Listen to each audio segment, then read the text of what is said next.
Mr. Moraes, how would you assess the proposals of Dutch presidency? Do you think that really this small country can solve the big problems on migration which is in front of Europe? I think we have to look at the Dutch presidency with some optimism. The Dutch presidency started very well, in a very optimistic way, in a very realistic way. We found in the past small countries have done really good presidencies. We've just left the Luxembourg presidency, which has been very productive and very efficient. And we have to be very clear that presidencies for 6 months don't solve all the problems of the European Union or even all the problems of migration, security and justice. So what is happening with the Dutch presidency is that they look very well organised, they look very optimistic and determined, and the performance today showed that the members of the European Parliament were making their priorities very clear on migration, on the lack of implementation of key migration and asylum measures.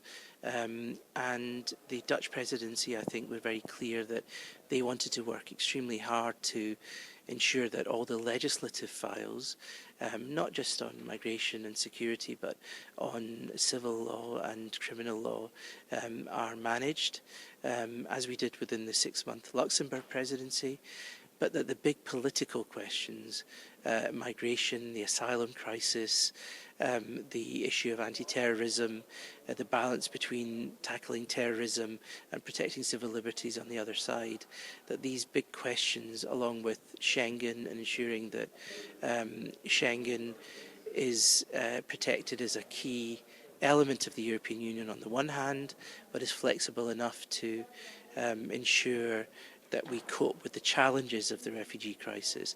These are the challenges for the Dutch presidency, but it's very important to understand that they don't do this on their own. They're a 6-month presidency, it's a small country, but they're there to help push the Council in a particular direction. They are not there to do everything on their own.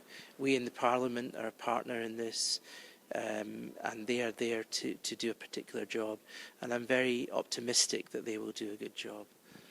There is a continuity, I suppose, after Luxembourg presidency, but what are the new elements that were striking for you? Because now you said that you look upon their presidency with optimism. So what are the sources of your optimism and in what they are different than their predecessors?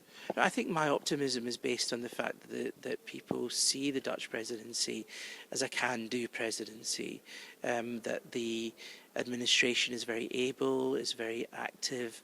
They have a real interest in the issues of the Civil Liberties, Justice and Home Affairs Committee. For example, they have put a lot of preparation into issues like Schengen, like smart borders. They've put a lot of thought into the issues of the refugee crisis. They are very aware and have been preparing for the legislative files that we have on civil and criminal law, the ones that are pending. So I think that this is where my optimism is based. It's only a 6-month presidency, and the key point to success is where they work very hard with the Parliament and with the rest of the Council, the other Member States and the Commission on legislative files, legislation on the one hand, but on the other hand, ensuring that they step by step cope with the politics, the very intense politics of the migration crisis and the anti-terrorism agenda.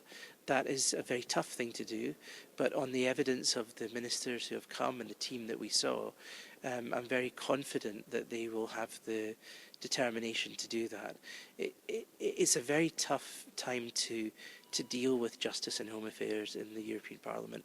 It was for the Luxembourg presidency in the last 6 months, and this too will be very tough because we have the biggest refugee crisis since the war, and we have a big anti-terrorism agenda. So for that reason alone, it's going to be a very busy and difficult time for the Dutch presidency, but I think they are well prepared and they seem very determined. Thank you, Mr.